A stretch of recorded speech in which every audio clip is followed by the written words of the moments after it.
This is the real action.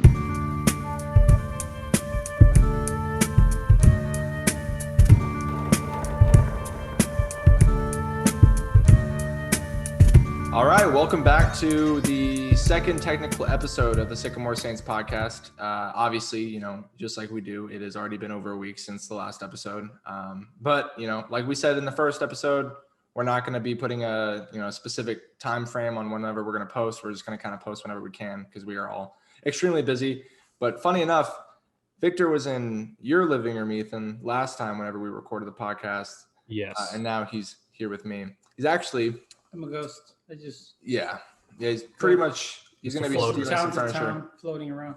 Yeah, exactly. But Just a nomad. this has been a week of some quality NBA news, and I don't think we can go to any topic without talking about what happened with Steph Curry and what he's been doing these last few games. Yeah. So, I mean, like 4 or 5 days ago, it seemed like the narrative was, is Steph Curry what we envisioned he was? It's like an all-time great pantheon player. Everybody knows he's probably the best shooter of all time with what he can do off ball and the cutting and what he does to an offense, and he can just shoot it from anywhere. But it seemed like about a week ago that the comparison was begging to be made between, can Steph Curry carry a team, like being what we think he is? Can he carry a team the way we expect a LeBron James to carry a team all the way to the end?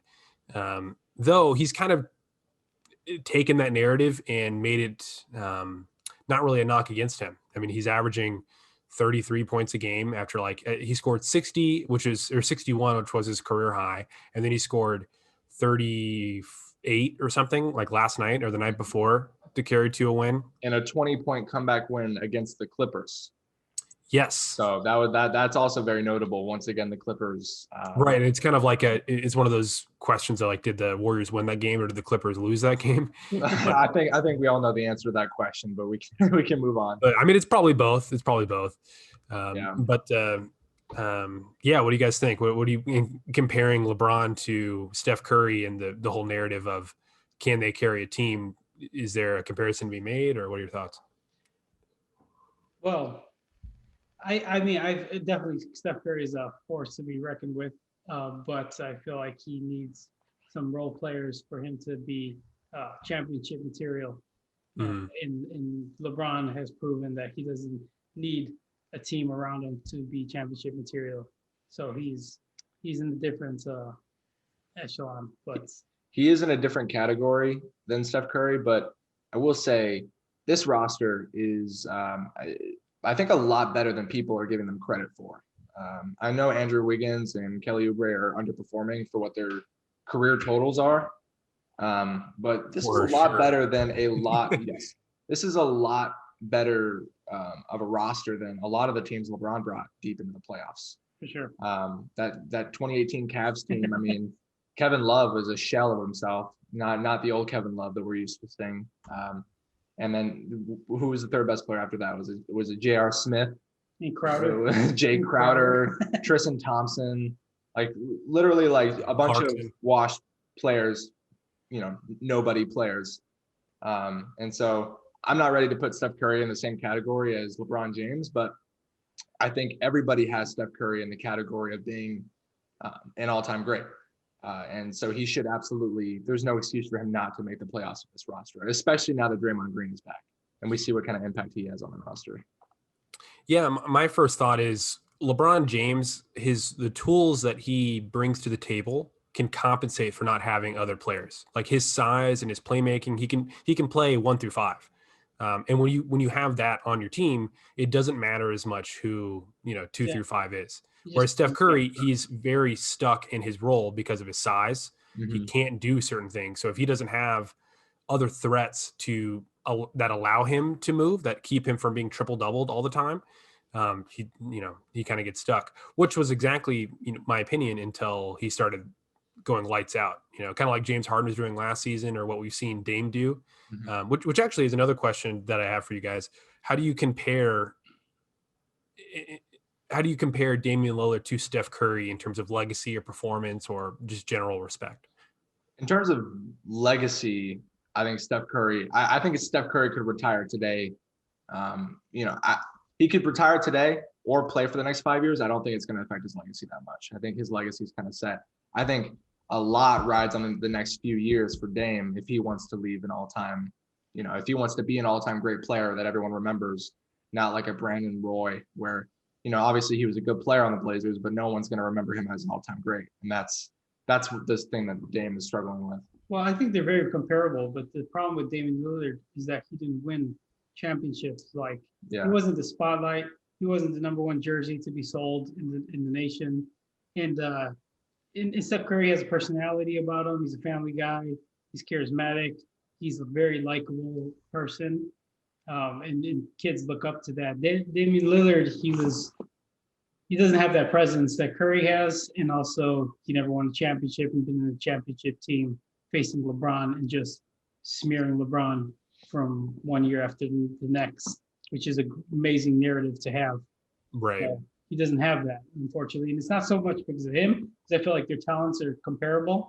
Yeah, I believe Steph is a step up when it comes to shooting, but their game is definitely comparable. They're smaller guys. They shoot amazing. But I will say, though, I don't think Dame gets enough respect. He genuinely is one of the greatest shooters of all time. And I don't think that comes out of a lot of people's mouths. Him and CJ are shooters of all time. Yeah, he's hit several game winners in the playoffs. The problem is his role players. The guys around him are not performing like you don't have Draymond, you don't have Thompson, and you don't have Kevin Durant with you. Yeah. So it's a crippling. Now it's comparable. Damian Lillard, and that's maybe why we even associated the two together, because now they're kind of in similar circumstances. Amazing shooters, amazing backcourt, and a couple of good, solid guys. The rest is not as great as them. So it's now championship is almost off the table. They can get to the playoffs, but they can't expect to win the championship with what they got right now. Yeah, my two thoughts are, one, if Steph Curry goes out in the first round, he's obviously going to be much closer to a Damian Lillard type player than a LeBron James type player in terms of just narrative. Sure. But the other part of it is, like, I heard Stephen A make the point that, and I'm sure, Jacob, you've seen the video where he talks about how, Damian Lillard is an all-time great player. He's a Hall of Famer, but he's no Steph Curry. And the evidence that he cites for that is that Steph Curry has been averaging over 40% from three for like 10 years, whereas his entire career did it for the first time last year. Mm-hmm. So in terms of just efficiency and consistency, Steph Curry's had it. But to go off your point, Victor, the role players, Steph Curry, he's had more opportunity to have open shots because he was drafted, like the year after he was drafted, they had Clay. And then like 2 years after that, they had Draymond. They started winning. They had all these amazing veterans that were like, Iguodala or, Sean Livingston, right? That gave open shots. A coach like Steve Kerr that was under the influence of Popovich, right? And played with Michael and all this. So he's had open shots. He's had plays that were drawn up for him. Whereas Damian Lillard's been out there just playing street ball. and he had this 7-foot monster named Kevin Durant on his team for 3 years. So that's right. So I would imagine there might be a stat for it, but I would be pretty confident that Damian Lillard has had to endure many more double teams than Steph has in his career, which means you're not going to hit as many shots. So I don't know. It's interesting. It's going to be interesting. This season plays out. Also, I feel like I feel like to credit what's his name? Fucking Steph Curry. Steph Curry. Yeah, this is not juice, gentlemen. Steph Curry. I feel like he opened the floor. New and everyone. Yeah. I feel like he opened the floor more than any player has ever done. Giving like 6 feet behind the 3-point line and actually making it and being a threat back there. He opened the floor more. So that's a game changer. And most guys were like 2 feet behind it, the max. Mm-hmm. But Steph Curry has basically showed I could be like dribbling it up and I could just jump and shoot from 5 feet from the 3-point line and still make it. So, right. You got to respect it. Yeah, it's a game changer. So would you rather put Steph and Dame in a category together, or would you rather put Steph and Kyrie in a category together? I'd rather, to me, Dame and Steph are much closer than a Steph and Kyrie comparison. Sure. even in terms of legacy. Well, yes, absolutely. Because regardless of inability, like, if you've won championships before or general pedigree, being the best player on a winning team is a fundamental part of your legacy. And Damian Lillard has that. Steph Curry has that. LeBron James has it. You go down the line. James Harden is someone, and we've talked about this before, Jacob. But James Harden, for everything you would say about him and any criticism you have, he's been the best player on winning teams. And you can't say that about Kyrie Irving. He has not once been the best player on a winning team. So for me, I couldn't, in good conscience, put him on the same level as a. Well, he was the best player when he played for the Celtics that brief. Well, not They really. didn't do anything with it. He was the best player, but when they were winning, Yeah. he wasn't on the team. That's true. Literally, like whenever he was on the court, they were losing. Whenever he was injured, sitting on the side, they started winning and actually having chemistry. Right. And there is something to say about what's happening right now. I guess this is a chance for a transition, but with what's happening on the Nets, they had a really solid start with a really solid defense. And now it seems like they're not even trying to guard the 3-point line. And they've lost. I want to say 3 out of their last 4. Or, yeah, I think it's 3 from 4. Something like that. Even regardless of KD being out, that team is good enough to win a few games, especially when the team right across the pond, the Knicks, are kind of kicking everyone's asses. That's kind of a really bad look on Kyrie. Yeah. Well, I mean, the Knicks and Nets comparison, the Knicks, everyone came into the season expecting them to be trash, and everyone had the Nets as title contenders. So going into our expectations, if both teams are around 500, one is winning, one's losing in terms of narrative. But the thing about the Nets that we all saw coming, and I think everyone here was in agreement that we were looking forward to it, is that the off the court stuff was going to come into play. If you have Kevin Durant, who's out quarantining because of some New Year's party or something, your best player is Kyrie Irving. He needs to be on the court for you. If you signed a max deal like that, you're expected to go to work and play. And if you have personal reasons, that's fine, but you need to communicate that. And I think the only reason it's open to criticism is that he didn't show up for the game, right? Then the whole game goes through. They end up winning the game, luckily for Kyrie, because the narrative would be much worse if they lost the game. Thankfully to Joe Harris. Right. They go through the game, and then their coach, Steve Nash, is asked about Kyrie's absence. And Steve Nash, being respectable and professional, said that he can't comment on it because it's listed as personal reasons, that he hadn't had a chance to talk to Kyrie yet. And for obvious reasons, if you think that through, that doesn't make any sense. How would the coach not know?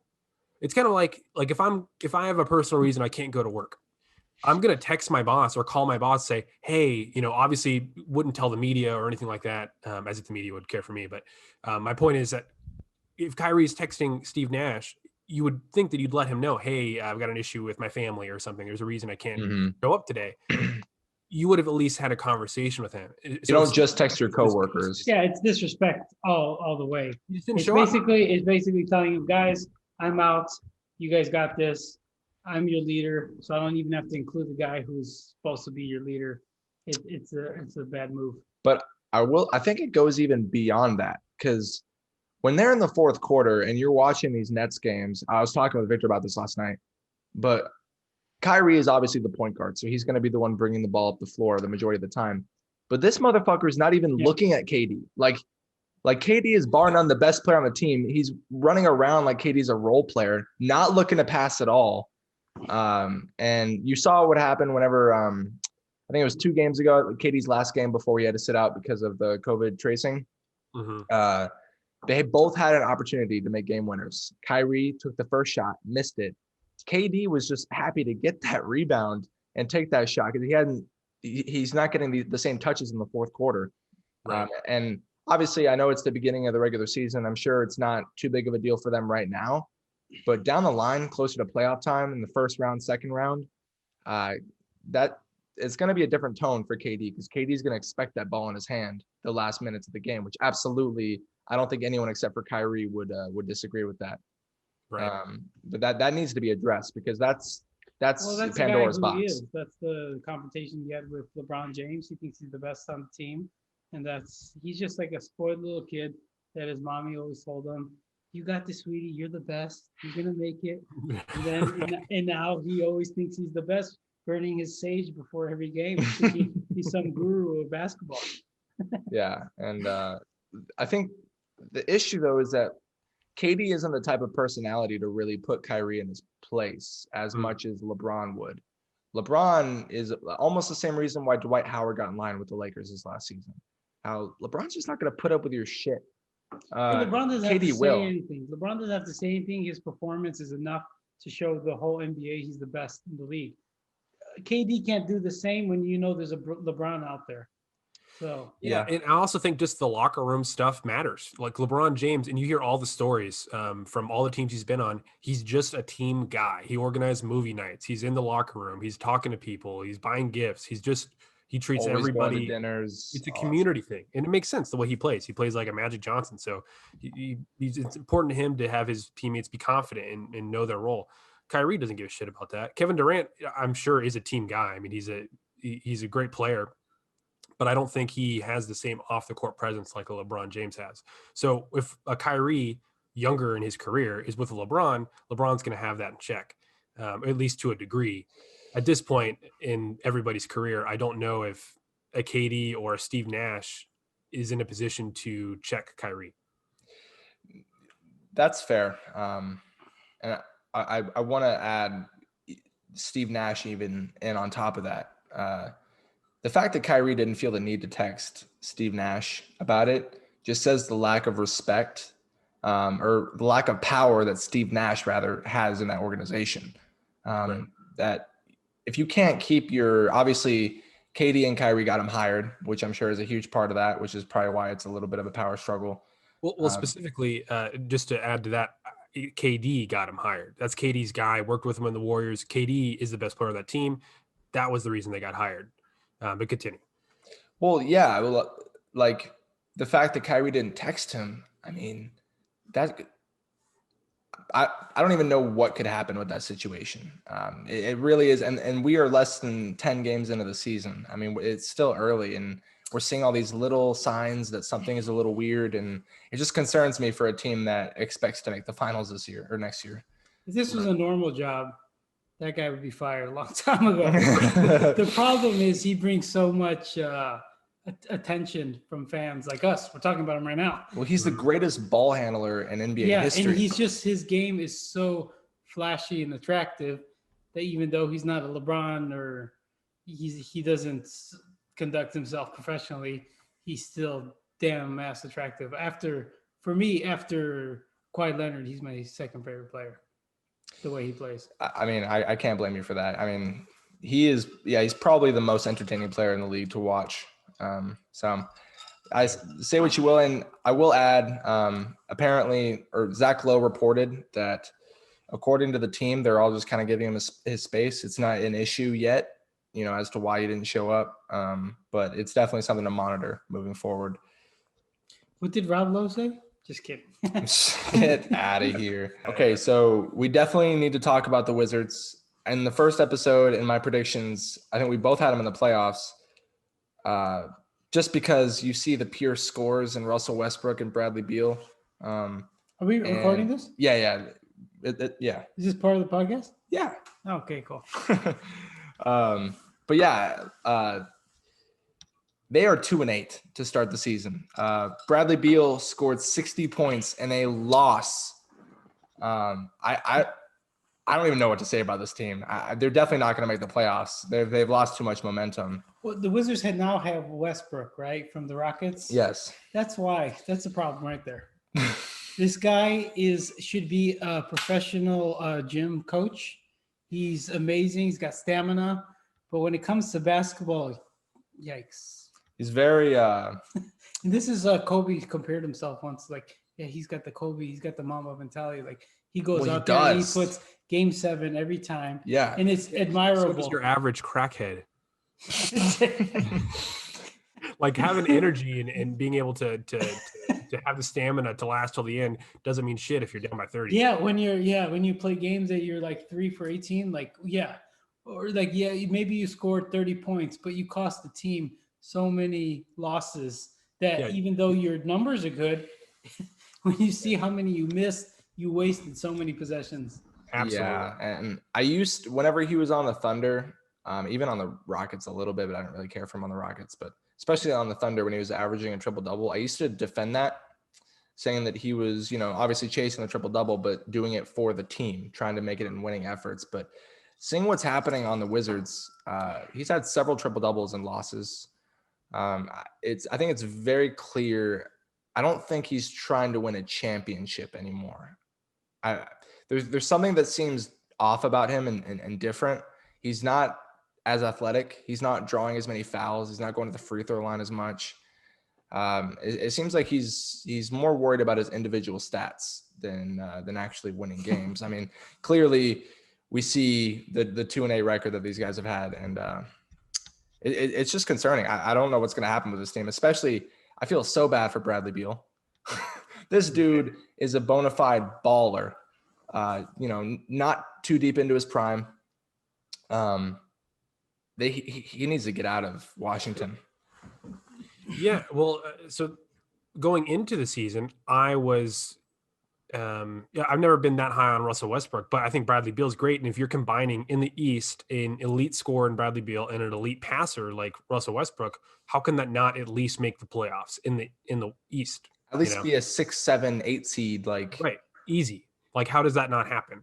Yeah. But to talk about what you said, Jacob, about Russell Westbrook and his motivations, I think for Russell Westbrook, he has only been elite in the NBA playing the way he plays. And to ask him to change, mentally, I don't think that's something he can do. When he steps on the court, that's how he makes a difference. That's how he won his MVP. For him to suddenly slow it down and just be a passer in his head would take away from his greatness. Unfortunately, that's what would need to happen in order for the Wizards to actually win some games. And this guy needs to get a jump shot. It's Well, too late in over. his That's career. not happening. Yeah, That's what I'm saying, is that if he would have planned out his career better, his athleticism we see this year is already going down. This guy is shooting less than 30% from the three. You can't make a single jump shot to save the entire world. And he goes for it like he's Kobe. Shooter's gonna like shoot. End like of the game, yeah. Shooter's gonna shoot. Like he goes for it. Like, and do you know the level you're at? Yeah, like I still think in his head he thinks he deserves to take the last shot in the game rather than Bradley Beal. Oh, and you can watch it happen. Like a defender will sag off him and he'll be like, "Oh yeah, bitch, watch this," and then just break. Shoots with such confidence too. Shoots with such confidence. Yeah, it's almost like, wow, you're delusional, my friend. Oh, for sure. Does that say more towards the Wizards, or does it say, if the Wizards don't make the playoffs, is that more on the Wizards, or is it more of the East being stronger than it typically is? Which that is something to note. Well, yes, it's something to note, but it's definitely 100% on Russell Westbrook. Yeah. I mean, at least this far in the season. I mean, Bradley Beal's doing what he can do. I mean, you can't score 60 points in a loss and be like, well, that guy's to blame, unless he shoots like 20% from the field, which he's not. Yeah, and these guys need to defend. I don't know what needs to happen with these guys, but they're not guarding anything. They're just letting other teams get what they want. They're just hoping that they're going to outscore the other team. Right. And that's not how you win a game at all. So now they are at the bottom of the East. So the Knicks are also doing better than these guys. It's beautiful. Put that out there. But I guess we'll go ahead and wrap it up here. It wasn't going to be a super long episode. We just wanted to cover some of the basic topics. Obviously, we'll be back in the coming week. Hopefully, we won't wait an entire week before the next one. But this video is actually officially on YouTube. The first couple episodes were not, but we figured it out. I moved my entire setup into the living room so that I could connect my computer with the Ethernet cable. So we actually made it through a podcast without it cutting out. For once. Oh, yes. So I think we finally figured it out. The professionalism is real. Yeah. But, he just froze for a split second. Yeah. We'll cut that out. So I will be in Austin next weekend. So maybe we can actually do all three of us in person do a podcast together. I can bring my equipment. I think that'd be fun. Yeah. So yeah, I guess we will be seeing you guys in the next one. This has been the third episode of the Sycamore Saints podcast with Victor, Ethan, and Jacob. So we'll catch you next time. Take care, guys. Later.